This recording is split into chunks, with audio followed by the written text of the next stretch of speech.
केवळ प्रभाग रचनेमध्ये ज्या पद्धतीने बदल केले गेले, 4चा प्रभाग केला, त्याच्यामध्ये ज्या पद्धतीने ती रचना केली, त्याच्यामुळे सत्तांतराला भाजपला फार सोपं झालं. ते 2017मध्ये अजित पवारांची इथली सत्ता स्वप्नातही नसताना ती गेली. जिथे भाजपच्या 4 ते जास्तीत जास्त 14 जागा निवडून येत होत्या, तिथे भाजपच्या 77 जागा निवडून आल्या. की भाजपने ठरवलेलं आहे की सत्ता कोणत्याही परिस्थितीत पुन्हा मिळवायची, महापौर आमचाच करायचा, 100% भाजप असा भाजपचा नारा आहे. त्या दृष्टीने त्यांची तयारी आहे. निवडणुकीमध्ये काही झालं, युती होण्याची शक्यता मला सूत्रांमध्ये दिसत नाही. त्याचं कारण असं आहे की 128 जागांमध्ये भाजप 128च्या 128 उमेदवार तयार ठेवलेले त्यांचे. हे जर स्वतंत्रपणे लढले, म्हणजे ठाकरेंची शिवसेना असू दे किंवा शरद पवारांचे राष्ट्रवादी असू दे किंवा तुमचे काँग्रेस असू दे, हे तिघही स्वतंत्र लढले ना, तर आपापसामध्ये पाय घालून हे पडतील. इतकी वाईट पुढची राजकीय परिस्थिती आहे. कालच पिंपरी चिंचवड महानगरपालिकेची प्रभाग रचना जाहीर झाली आहे. या प्रभाग रचनेमध्ये नेमका कुठल्या नेत्यांना फटका बसणार आहे, प्रभाग रचना कशी आहे, त्यातील मतदार याद्या कशा आहेत आणि याच्यामुळे नेमकं महानगरपालिका निवडणुकीवरती कसा प्रभाव पडणार आहे, याविषयी आज आपण बोलणार आहोत. ज्येष्ठ पत्रकार अविनाश चिलेकर सर माझ्यासोबत आहेत. सरांकडनं आपण ही प्रभाग रचना आणि या प्रभाग रचनेवरती भाजप असेल, राष्ट्रवादी असेल, महाविकास आघाडी असेल, कुठल्या याचा वरचष्मा आहे किंवा कुठल्या नेत्यांना फटका बसणार आहे, याविषयी आपण सरांशी बोलणार आहोत. सर, जी काही काल प्रभाग रचना जाहीर झालेली आहे, याच्यामध्ये वरकरणी पहिले जर तुम्ही तो सगळा नकाशा बघितला तर काय वाटतं नेमकं? मुळात कालचे प्रभाग रचनेचे प्रारूप जे काल जाहीर झालेलं आहे, याच्यामध्ये 2017ला जी प्रभाग रचना होती ती ॲज इट इज कायम ठेवलेली आहे. त्याच्यामध्ये 1 इंचाचाही कुठे फरक केलेला नाही आहे. म्हणजे 32 प्रभाग, 128 जागा, म्हणजे तळवड्यापासून सुरुवात होईल, तळवडे चिखलीपासून सुरुवात व्हायची आणि सांगवीला त्याचा समारोप, असे 32 प्रभाग जे पूर्वीची होती ना 17ची, ती रचना कायम ठेवली. त्याच्यात कुठेही त्यांनी बदल केला नाही. त्यावेळी जी प्रभाग रचना केली ना, त्याचं वैशिष्ट्य फार महत्त्वाचं होतं. या शहरामध्ये पिंपरी चिंचवडमध्ये अजित पवारांचं निर्विवाद 30-35 वर्ष राज्य होतं. 2017मध्ये केवळ प्रभाग रचनेमध्ये ज्या पद्धतीने बदल केले गेले, 4चा प्रभाग केला, त्याच्यामध्ये ज्या पद्धतीने ती रचना केली, त्याच्यामुळे सत्तांतराला भाजपला फार सोपं झालं. ते भाजपचे नेते नंतर केंद्रामध्ये नरेंद्र मोदींची सत्ता, राज्यामध्ये देवेंद्र फडणवीसांची सत्ता, हा सगळा भाग बाजूला ठेवू, त्याचा प्रभाव होता. राष्ट्रवादीने केलेल्या गैरव्यवहाराचा भाजपने भरपूर प्रचार केला, त्याचाही परिणाम चांगला झाला. परंतु त्याचबरोबर सगळ्यात मोठा त्याचा जर सिंहाचा वाटा कोणाचा असेल तर प्रभाग रचना भाजपने ज्या पद्धतीने करून घेतली. मी जाणीवपूर्वक सांगतो, निवडणूक आयोग स्वायत्त असतो, तो कोणाचा हस्तक्षेप हे आपल्या बोलण्यापुरतं असतं. फक्त प्रत्यक्षामध्ये निवडणूक आयोगाचा वापर करून भाजपने ती प्रभाग रचना करून घेतली, त्याचा फायदा भाजपला झाला. म्हणून 2017मध्ये अजित पवारांची इथली सत्ता स्वप्नातही नसताना ती गेली. जिथे भाजपच्या 4 ते जास्तीत जास्त 14 जागा निवडून येत होत्या, तिथे भाजपच्या 77 जागा निवडून आल्या. आमदार लक्ष्मण जगताप त्यांचा प्रभाव होता. त्यावेळेस महेश लांडगे हे अपक्ष आमदार होते आणि ते राष्ट्रवादीच्या बाजूने होते. तरी सुद्धा भाजपची सत्ता आली. ह्याची सगळी जर समीकरण आपण पाहिलं, सगळी गोळाबेरीज केली, तर त्याचं कारण आहे प्रभाग रचना. अनेक जण म्हणतात की प्रभाग रचनेला एवढं काय महत्व आहे. प्रभाग रचनेला फार महत्व आहे. त्याचं कारण असं असतं, ज्या नगरसेवकाला, ज्या उमेदवाराला निवडून यायचं असतं, तो ज्या भागामध्ये काम करतो, त्या भागामध्ये ज्याचा प्रभाव आहे, तो कोणकोणता एरिया आहे, त्यानुसार ती प्रभाग रचना आपल्याला सोयीची आहे की गैरसोयीची आहे, हे तो म्हणजे गणित मांडत असतो प्रत्येकजण. आणि ज्याचा अभ्यास आहे त्या गोष्टीतला, तो समजतो की ह्या परिसरातली, ह्या चौकातली, ह्या आळीतली किंवा ह्या गल्लीतली कामं केलेली आहेत, तिथले मतदार नक्की मला मत देतील. पण अशा वेळेस त्याचा प्रतिस्पर्धी जर तो सत्ताधारी पक्षाच्या बाजूला असेल, तर तो बरोबर त्याच्या वार्डचे, त्याचे जे प्रभाव क्षेत्र आहे, त्याचे 1, 2, 3, 4 तुकडे करून टाकतो, म्हणजे त्याचा प्रभाग तोडतो. अशा पद्धतीने मागच्या वेळेस प्रभाग रचना करताना राष्ट्रवादी काँग्रेसचे जे विद्यमान नगरसेवक होते, जवळजवळ 90-96 नगरसेवक होते, इतकं बहुमत होतं. त्यातले 50 नगरसेवक हे केवळ प्रभाग रचनेमध्ये बाद झाले होते. म्हणजे इतकी प्रभाग रचना महत्वाची, आणि तीच प्रभाग रचना आता सुद्धा कायम आहे. सर, आता तुम्ही म्हटले की 2017ची प्रभाग रचना बऱ्यापैकी ती कायम ठेवलेली आहे. तर याच्यामुळे महायुतीमध्येच कुठेतरी तणाव निर्माण होईल का? भाजप आणि राष्ट्रवादीमध्येच, अजित पवारांच्या राष्ट्रवादीमध्ये आणि भाजपमध्येच कुठेतरी सामना होईल का? हा फार महत्वाचा प्रश्न यासाठी आहे की भाजपने ठरवलेलं आहे की सत्ता कोणत्याही परिस्थितीत पुन्हा मिळवायची, महापौर आमचाच करायचा, 100% भाजप असा भाजपचा नारा आहे. त्या दृष्टीने त्यांची तयारी आहे. भाजपनी ज्या पद्धतीने तयारी करतात बूथ लेवल पासून तर संपूर्ण त्यांची जी तयारी आहे ती अफलातून आहे. त्या तुलनेमध्ये अजित पवारांची राष्ट्रवादी एकदम थंड आहे, काही दिसत नाही. आणि अजित पवारांनी सुद्धा सांगितलेलं आहे त्या आपल्या कार्यकर्त्यांना राष्ट्रवादीच्या की आपल्याला पुन्हा पिंपरी चिंचवडचा महापौर आपला झाला पाहिजे, सत्ता आपली आली पाहिजे. दोनही बाजूनी अशी तयारी सुरू आहे. एक तुला सांगतो की याच्यामध्ये निवडणुकीमध्ये काही झालं युती होण्याची शक्यता मला सूत्रांमध्ये दिसत नाही. त्याचं कारण असं आहे की 128 जागांमध्ये भाजप 128च्या 128 उमेदवार तयार ठेवलेले त्यांचे. हेच राष्ट्रवादीच्या अजित पवारांनी सुद्धा 128 त्यांची उमेदवारांची यादी तयार ठेवलेली. अन्य पक्षांचं जर विचारलं तर खिचगंतीत सुद्धा कुठे नाहीये. त्याच्यामुळे इथे लढत झाली तर ती अजित पवारांची राष्ट्रवादी वर्सेस बीजेपी अशीच होईल. आणि याच्यामध्ये भाजपने ज्या पद्धतीने तयारी केलेली आहे किंवा आवक जावक नगरसेवकांची जी काही झालेली आहे ती जर पाहिली तर मला वाटतं राष्ट्रवादी तिथे आणखी फार मोठ्या प्रमाणात कमी पडते. अजित पवारांनी भाजपला एक प्रकारे इथे बाय दिल्यासारखी परिस्थिती आता मला दिसते. नुसते प्रभाग रचनेचा विषय नाहीये. गेल्या 7-8 वर्षाचं राजकारण जर आपण पाहिलं तर मावळ लोकसभा मतदारसंघामध्ये अजित पवारांचे चिरंजीव पार्थ पवार यांचा झालेला पराभव.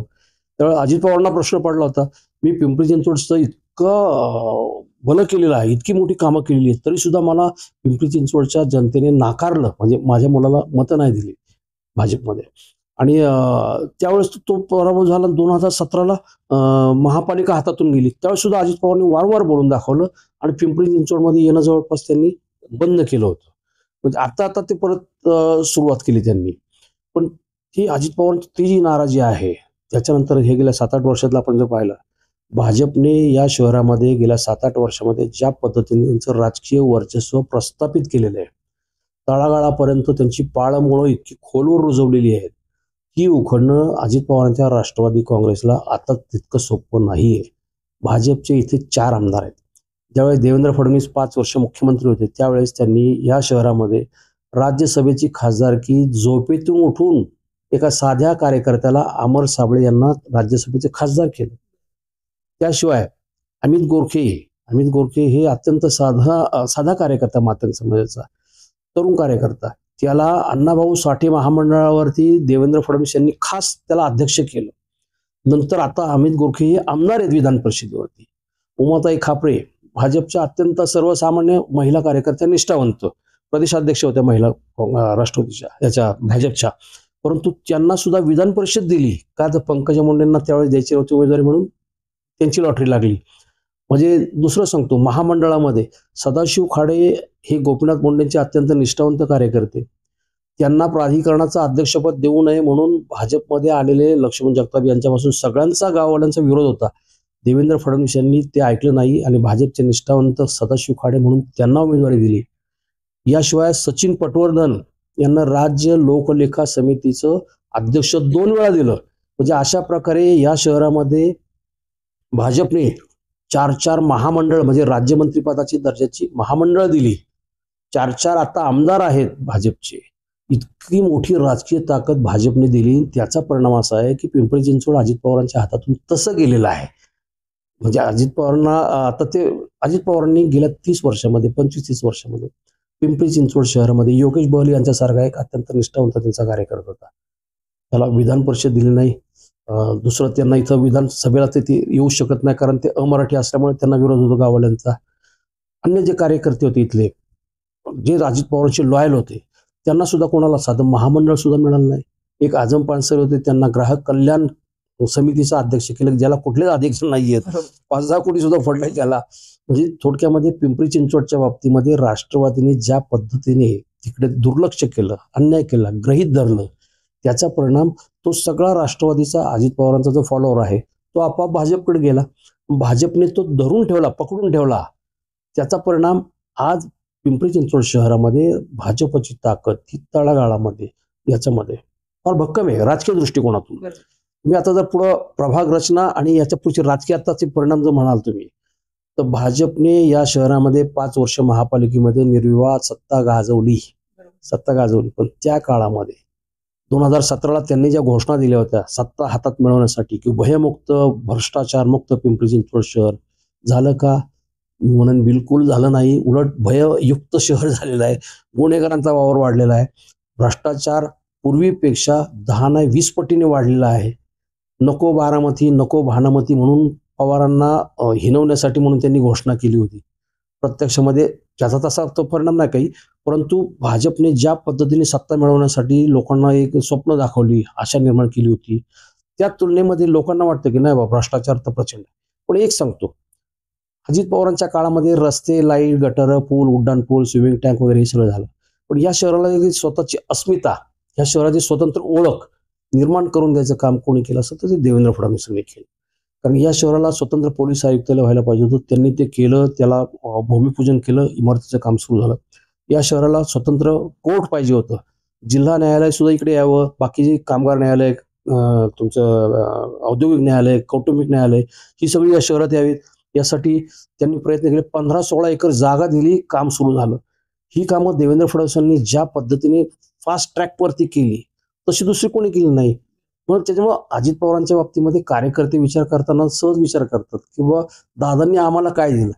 भाजपच्या कार्यकर्त्यांना ज्या पद्धतीने मिळालं त्यातलं आम्हाला 2% तरी मिळालं का? नाही मिळालं. त्याचा सरासर विचार कार्यकर्ते करतात आणि आपोआप तो मतदार सुद्धा करतो. भ्रष्टाचार किंवा गैरव्यवहार हे अन्य मुद्दे प्रचारात येतात का? येतात. पण ते किती प्रभावी ठरतात, मांडणारे कोण आहेत? उद्या समजा भाजपच्या 5 वर्षाची कारकीर्द आणि प्रशासकीय राजवट आताची 3 वर्षाची, याच्यावरती जर राष्ट्रवादी काँग्रेस म्हणजे आता अजित पवार बोलू शकत नाही कारण ते सत्तेत सहभागी आहेत. शरद पवारांची राष्ट्रवादी काँग्रेस किंवा ठाकरेंची शिवसेना यांनी बोलायला पाहिजे. कोणही या विषयावरती बिलकुल बोलत नाही. दुसरा मुद्दा, अजित पवारांच्या राष्ट्रवादी काँग्रेसचे विधानसभा उपाध्यक्ष अण्णा बनसोडे.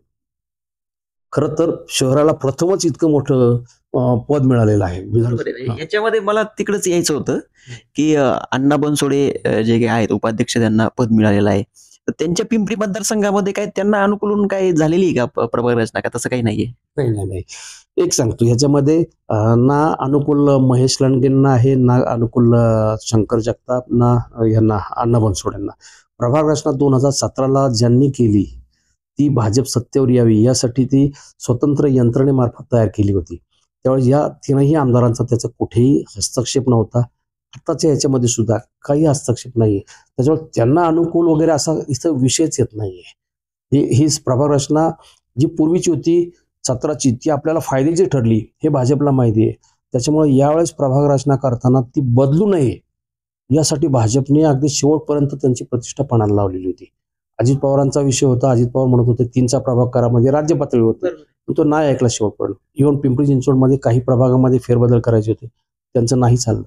एकनाथ शिंदे ते सत्तेत आहेत, नगरविकास मंत्री, उपमुख्यमंत्री आहेत, त्यांना सुद्धा काही प्रभाग त्यांच्या कार्यकर्त्यांसाठी की जे ठाकरेंचे नगरसेवक त्यांच्याकडे गेलेत त्यांच्यासाठी सोयीचं करून घ्यायचं होतं, त्यांचंही काही चाललं नाही. भाजपने त्यांची सत्ता इथं गाजवली आणि आता राज्यात सत्ता आहे त्याचा वापर ह्या प्रभाग रचनेमध्ये जुनी आहे तीच आम्हाला फायद्याची आहे, तीच आम्ही कायम ठेवणार. त्याच्यामुळे ती त्यांच्या दृष्टीने ती त्यांच्या पथ्यावर पडतीये. सर, जी आता आपण महायुतीबद्दल बोललोय, परंतु आता इथे काँग्रेस आहे किंवा शरद पवारांची राष्ट्रवादी आहे, ठाकरेंची शिवसेना आहे, ही कुठं दिसते महानगरपालिकेच्या निवडणुकीमध्ये? एकंदरीत त्याचं काय होईल? सॉरी, मला हसायला काय येतं माहितीये का, की भाजप ज्या पद्धतीने इथं शून्यातून प्रगती केली, वाढली, पाळंमुळं रुजवली, आता त्याचा वटवृक्ष झालेला आहे, त्याला फळं आली, त्याच्यामुळे सगळ्यांचा ओढा तिकडे आहे. म्हणजे डावे उजवे हा इथे काय विषय राहिलेलाच नाही. भाजपमध्ये गेलेले जे आहेत ते 70% काँग्रेस राष्ट्रवादीचीच मंडळी आहेत त्याच्यामध्ये, किंवा शिवसेनेचे आहेत. ज्यांना इकडे नाकारलं किंवा ज्यांना माहिती आहे की वारं या दिशेने वाहतंय की त्या दिशेने तोंड फिरवणारी अशी संधी साधू मंडळी सगळी तिकडे गेली, त्याचा काय विषय नाही. परंतु विरोधकांची ताकद इथे भरपूर स्कोप आहे त्यांना. म्हणजे तसं पाहिलं तर हे कामगार चळवळीचं शहर आहे. हे राज्यामध्ये हे औद्योगिक शहर आहे. इथे कामगार चळवळ फार रुजली होती. आता चळवळ नावाचा प्रकारच नाही. कामगार नेता नावाला कुणी असं समोर ठोस नाव घ्यावं असं नाव सापडत नाही. एक इंटकचे शहराध्यक्ष जे काँग्रेसचे शहराध्यक्ष कैलास कदम, ती एकमेव नाव तिथे दिसते आता त्याच्यामध्ये. डाव्या चळवळीतली मंडळी सगळी शांत झालेली आहेत, कोणी काय बोलायला तयार नाही. अक्षरशः तुला सांगतो, भाजप समोर सगळ्या ह्या चळवळीतल्या मंडळींनी किंवा ज्याला आपण समाजसेवक किंवा सगळ्यांनी लोटांगण घातल्यासारखी परिस्थिती. 2-3 नावं फक्त मानव कांबळे काय, मारुती भापकर काय, हे सामाजिक कार्यकर्ते म्हणून जे लढतायत, ज्यांची नावं सतत पिक्चरमध्ये येत आहेत, त्यांच्याशिवाय इथे अक्षरशः प्रतिक्रिया द्यायला सुद्धा वर्तमानपत्रांना कोणी सापडत नाही. इतकी विरोधी पक्षाची वाताहत झालेली आहे. काँग्रेस मागच्या याच्यामध्ये 0 नगरसेवक होते, कोणीच नव्हतं. यावेळेस सुद्धा येण्याची शक्यता सुतराम दिसत नाही. एकही राहुल गांधींचं आता बिहारमध्ये जे चाललेलं आहे मतचोरीचं प्रकरण, त्या वातावरणाचा थोडाफार इम्पॅक्ट झाला तर 1-2 सीट इथे कुठेतरी निघतील काँग्रेसच्या बाबतीमध्ये. पण काँग्रेसची जर जुनी मंडळी पाहिली तुम्ही, तर जुनी मंडळी सुद्धा कोणीच राहिलेली नाहीये. सगळ्यांनी सगळं एक तर राष्ट्रवादी किंवा एक तर भाजप बरोबर त्यांना पसंत केलेलं आहे. कारण त्यांना प्रत्येकाला डेव्हलपमेंट पाहिजे, स्वतःचा विकास पाहिजे, म्हणून ते तिकडे जातात कार्यकर्त्यांच्या संग. ठाकरेंची शिवसेना या शहरामध्ये बऱ्यापैकी होती. म्हणजे गजानन बाबर हे शिवसेनेचे 3 टर्म नगरसेवक होते, 2 टर्म आमदार होते, एकदा खासदार होते. सगळी इथं विरोधात असताना सुद्धा ते शिवसेनेचे म्हणून निवडून येत होते. त्यांच्यानंतर गौतम चाबुकस्वार इथे शिवसेनेचे आमदार झाले. शिवसेनेने भोसरी मतदारसंघामध्ये विलास लांडे यांचा फक्त 1200 मतांनी निसटता विजय झाला. सुलभाऊ बळे त्यावेळेस जिंकणार होत्या, पण 1200 मतांनी हरल्या त्या. तशीच परिस्थिती तिकडे चिंचवडमध्ये सुद्धा होती. थोडक्यात सांगा, आणि शिवसेनेचे खासदार श्रीरंग बारणे निवडून आले, ते ठाकरेंच्या शिवसेनेचे म्हणून 2दा निवडून आले. आता ते शिंदे गटामध्ये गेलेले आहेत. पण ठाकरेंच्या शिवसेनेची या शहरात ताकद होती. आता ती अक्षरशः तुला सांगतो तोळा मासा झालेली आहे. त्यांच्यातले बरेचसे नगरसेवक, जे 9 नगरसेवक होते इनमिन इथे मागच्या 128 पैकी 77 भाजपचे होते, 36 राष्ट्रवादीचे होते, 5 अपक्ष होते. त्याच्या खालोखाल शिवसेनेचे 9 बऱ्यापैकी होते. 9 मधले 2 का 3 राहिले असतील, बाकी सगळे शिंदे गटामध्ये आणि भाजपमध्ये पळालेले. त्याच्यामुळे ठाकरेंच्या शिवसेनेची वाताहत झालेली आहे. त्यांना भाजपने केलेल्या गैरकारभाराचा, भ्रष्टाचाराचा प्रचार करावा, लोकांपुढे जावं असं कोणालाच वाटत नाहीये. त्याच्यामुळं एक गौतम चाबुकस्वार माजी आमदार सोडले, आता संजोग वगैरे हे आता शिवसेनेमध्ये आहेत, ज्यांनी मावळची लोकसभा लढली होती. पण ते सुद्धा शिवसेनेचे शहर प्रमुख व्हायला ते सुद्धा तयार नव्हते. आता ते सुद्धा राहतील की नाही, कारण त्यांची पत्नी आणि त्यांचे चिरंजीव हे सरळ सरळ अजित पवारांच्या राष्ट्रवादीमध्ये गेले, आणि संजोग वगैरे आज ना उद्या निवडणूक जवळ आली की ते पण राष्ट्रवादीत जातील. शिवसेना ठाकरेंची इथं 0वरती आलेली आहे अक्षरशः. काँग्रेसची अवस्था ती, शिवसेनेची अवस्था ती. आता दुसरं राहिला शरदचंद्र पवार साहेबांचा राष्ट्रवादी काँग्रेस. बऱ्यापैकी तुषार कामठेंनी एक सुरुवात केली होती. पक्ष वेगळा झाल्यावरती बऱ्यापैकी शहरामध्ये संघटन सुरू केलं होतं. विधानसभा निवडणुकीनंतर 3ही मतदारसंघामध्ये त्यांनी उमेदवारी केली. म्हणजे तिकडे राहुल कलाटे, इथे सुलक्षणा शिलवंत आणि पलीकडे अजित गव्हाणे, 3 स्ट्रॉंग कॅन्डिडेट दिले होते. पण ते पराभूत झाल्यापासून परत ती राष्ट्रवादी काँग्रेस शरदचंद्र पवार पार गारठली, ती परत उठायलाच तयार नाही. आता ह्या महापालिका निवडणुकीमध्ये ह्या 3ही विरोधी पक्षांना उमेदवार 128 देता येतील की नाही याची मला शक्यता कमी वाटते. हे जर एकत्र म्हणून लढले तर ते भाजपला आणि अजित पवारांच्या राष्ट्रवादीला तोंड देऊ शकतील. हे जर स्वतंत्रपणे लढले, म्हणजे ठाकरेंची शिवसेना असू दे किंवा शरद पवारांची राष्ट्रवादी असू दे किंवा तुमचे काँग्रेस असू दे, हे तिघही स्वतंत्र लढले ना तर आपापसामध्ये पाय घालून हे पडतील. इतकी वाईट पुढची राजकीय परिस्थिती आहे. म्हणजे विरोधी पक्ष पाहिजे, विरोधी पक्ष असायचं माझं नाही, कारण भाजपची इतकी एकतर्फी सगळी जी चाललेली आहे. कसं झालं माहितीये का, लोक आता काय म्हणतात, विरोधात लढायचं बळ कार्यकर्त्यामध्ये सुद्धा राहिलेलं नाही. त्यांना सत्ता पाहिजे कशासाठी, एक तर परिसराचा विकास, स्वतःचा विकास, नाव, या दृष्टिकोन. आणि या शहरामध्ये प्रचंड पैसा आहे, प्रचंड पैसा आहे. मुंबई पुण्यामध्ये तिकडे सॅच्युरेशन झाल्यामुळे मुंबई पुण्याचे उद्योजक, कारखानदार, गुंतवणूक ही सगळी या शहरात येते आता. त्याच्यामुळे हे शहर ज्या पद्धतीने वाढतंय, आज आशिया खंडात आपल्या देशामध्ये सर्वाधिक वेगाने वाढणारं, 70% वेगाने वाढणारं हे पिंपरी चिंचवड शहर आहे. हे जे वाढतंय त्याच्यामुळे इथल्या राजकारणामध्ये सुद्धा प्रचंड पैसा आहे. अगदी एक नगरसेवक निवडणूक लढवण्यासाठी 2-2, 3-3 कोटी रुपये खर्च करायला तयार.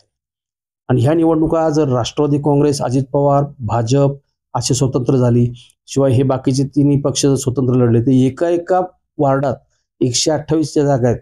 128 मध्ये एका जागेसाठी 5-5, 6-6 उमेदवार असतील.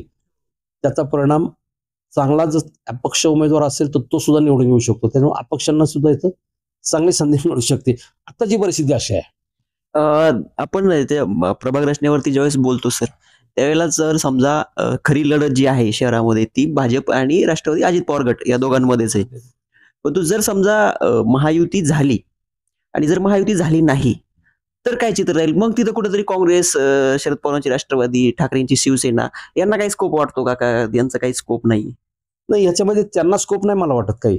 याच्यामध्ये समजा युती झाली म्हणजे उद्या समजा असं झालं की भाजप आणि राष्ट्रवादी अजित पवारांची ती एकत्र म्हणून आपण युती म्हणून लढायचं ठरवलं, मग जागा वाटप होणार कसं, हा कसा प्रश्न आहे. त्या सगळ्यात 128 मध्ये जर सत्ता पाहिजे असेल, तुम्हाला स्वतःची सत्ता पाहिजे असेल तर निम्म्या तरी जागा निवडून आणायला पाहिजे ना. मग त्याच्यामध्ये भाजप तयार होईल का? मग अजित पवारांच्या राष्ट्रवादीला 50 आणि आम्ही 50 लढवतो आणि बाकी राहिलेल्या 28 जागा शिवसेनेला शिंदेचे देतो. शिंदेच्या शिवसेनेकडे 28 काय, त्यांना 8 उमेदवार मिळवणं सुद्धा फार कठीण आहे. खासदार आहेत, श्रीरंग बारणे खासदार आहेत, परंतु कार्यकर्त्यांचं किंवा जे निवडून येण्याची क्षमता असलेले जे कार्यकर्ते पाहिजेत त्यांची कमतरता आहे तिथे. अजित पवारांकडे 36 नगरसेवक मागच्या वेळेस होते ना, त्या 36 नगरसेवक एक एक नगरसेवक असा होता की तो अख्खं पॅनल निवडून आणू शकतो, इतक्या ताकदीचे ते नगरसेवक होते. ती ताकद अजित पवारांकडे आहे. मग ती ताकद असताना अजित पवार ती वेस्ट घालवतील असं मला वाटत नाही. तसं जर करायला गेले, जर महायुती झाली इथे भाजप, अजित पवारांचे राष्ट्रवादी आणि शिंदेची शिवसेना, तर बंडखोरीचं प्रमाण फार मोठं असेल आणि त्याचा फायदा अप्रत्यक्षरित्या विरोधक म्हणून जर ठाकरेंची शिवसेना किंवा शरद पवारांचे राष्ट्रवादी यांना होऊ शकतो. काँग्रेसला होण्याची शक्यता कमी आहे, त्यांना होऊ शकतो. तिकडे उमेदवारी नाही मिळाली महायुतीमुळे तर इनडायरेक्टली ते दुसरी कोणाची उमेदवारी घेणार, यांची घेणार. त्याचा फायदा मग महाविकास आघाडीला आपोआप होऊ शकतो. अपक्षांचं कदाचित समजा तिकडे सुद्धा गोंधळ असेल, अपक्षांचं प्रमाण ह्याच्यामध्ये वाढू शकतं असं झालं तर. म्हणून मला वाटतं की हे स्वतंत्र लढतील.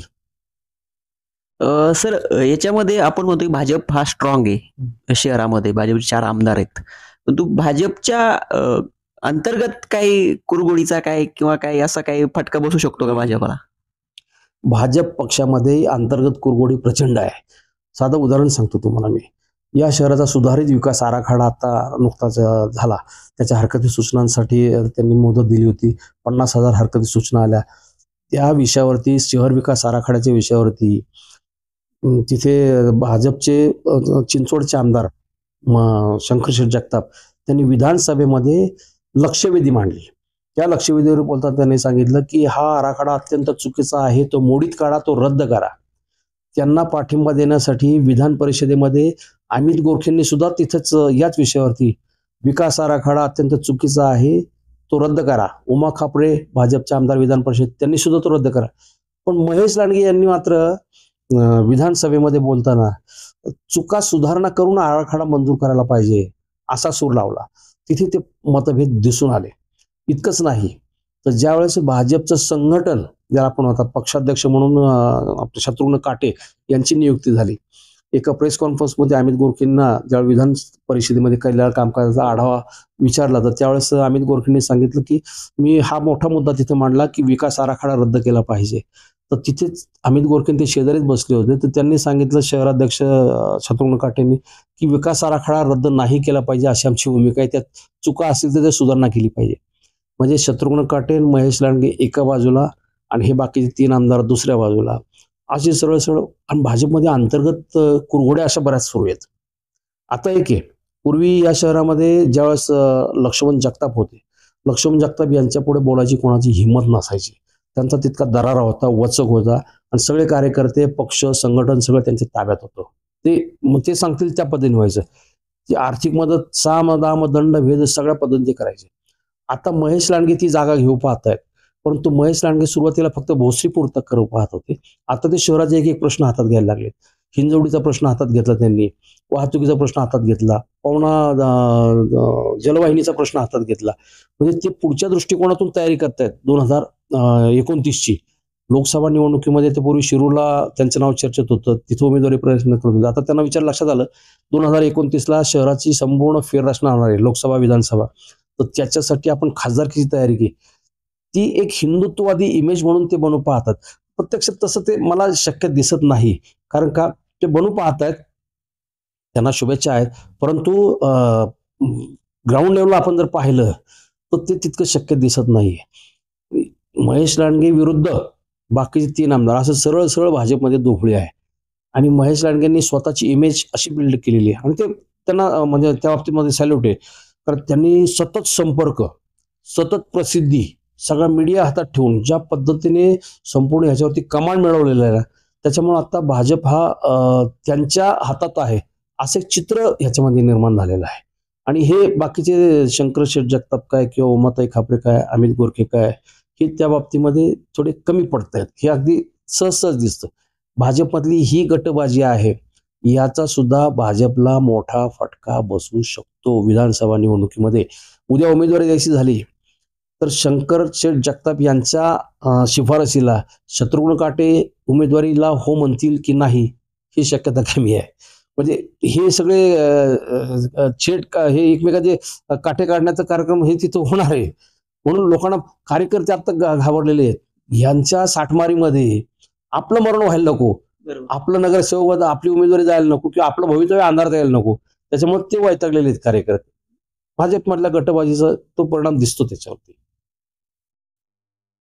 तर पिंपरी चिंचवड महानगरपालिकेची जी काही प्रभाग रचना झालेली आहे याच्यामध्ये भाजपाचा वरचष्मा आहे आणि या प्रभाग रचनेमध्ये भाजप विरुद्ध राष्ट्रवादी, अजित पवारांची राष्ट्रवादी असा सामना होईल हे सरांनी सांगितलं इथे.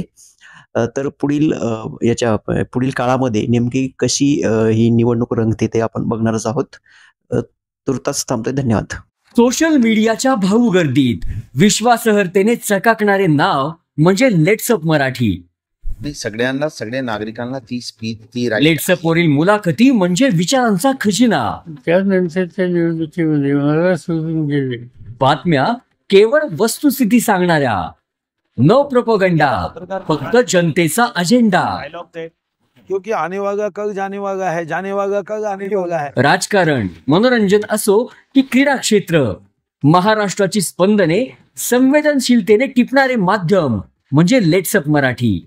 जगासोबत एक पाऊल पुढे राहण्यासाठी लेट्सअपचे ॲप, सोशल मीडिया आणि वेबसाईट सोबत कनेक्टेड रहा.